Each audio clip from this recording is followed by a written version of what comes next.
প্রতিদিন গীতা পাঠের উপকারিতা ও সারমর্ম। ভগবদ্গীতা শ্রীকৃষ্ণের মুখনিসৃত সেই জ্ঞানের মহাগ্রন্থ, যা যুগে যুগে মানুষকে আলোর পথ দেখিয়েছে। শুধু ধর্মীয় দৃষ্টিকোণ থেকে নয়, প্রতিদিন গীতা পাঠ করলে আমাদের মন, জীবন ও চিন্তাধারার অসাধারণ ইতিবাচক পরিবর্তন আসে। এবার বলি, কেন প্রতিদিন গীতা পাঠ করা উচিত। 1.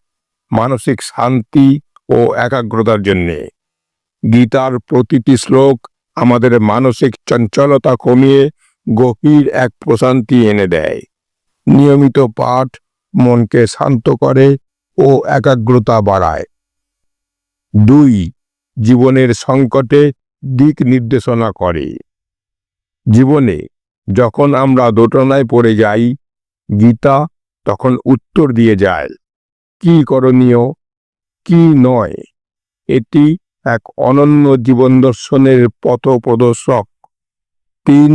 কর্মযোগ ও দায়িত্ববোধের শিক্ষা দেয়। কর্মণ্য বাধিকারাস্তে মা ফলেষু কদাচন।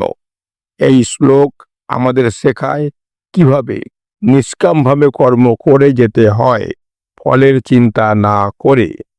4. আত্মজ্ঞান ও আত্মবিশ্বাস। গীতা আমাদের স্মরণ করিয়ে দেয়, আমরা কেবল শরীর নই, আমরা আত্মা। এই উপলব্ধি জীবনের প্রতি দৃষ্টিভঙ্গি বদলে দেয়। 5. নিয়মিত পাঠের আধ্যাত্মিক উন্নতি। প্রতিদিন গীতা পড়লে ধীরে ধীরে আত্মার উন্নতি ঘটে। চিন্তায় আসে বিশুদ্ধতা ও ধারাবাহিক উন্নতি।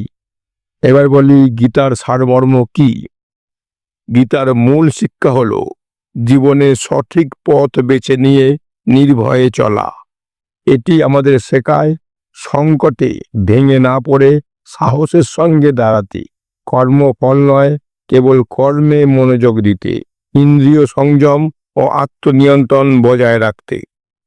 গীতার শেষ শ্লোক বলছে, যত্র যোগেশ্বর কৃষ্ণ, যত্র পার্থধর, তত্র শ্রী বিজয় ভূতি ধ্রুয়া নীতির্মন্তিমম। অর্থাৎ যেখানে শ্রীকৃষ্ণ ও অর্জুন আছে, সেখানেই সাফল্য ও বিজয়।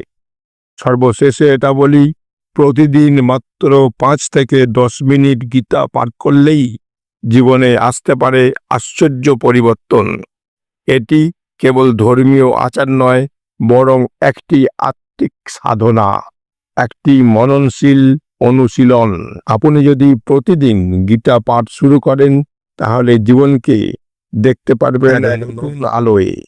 আসুন প্রতিদিন গীতা পড়ি, নিজের জীবনকে আলোকিত করি।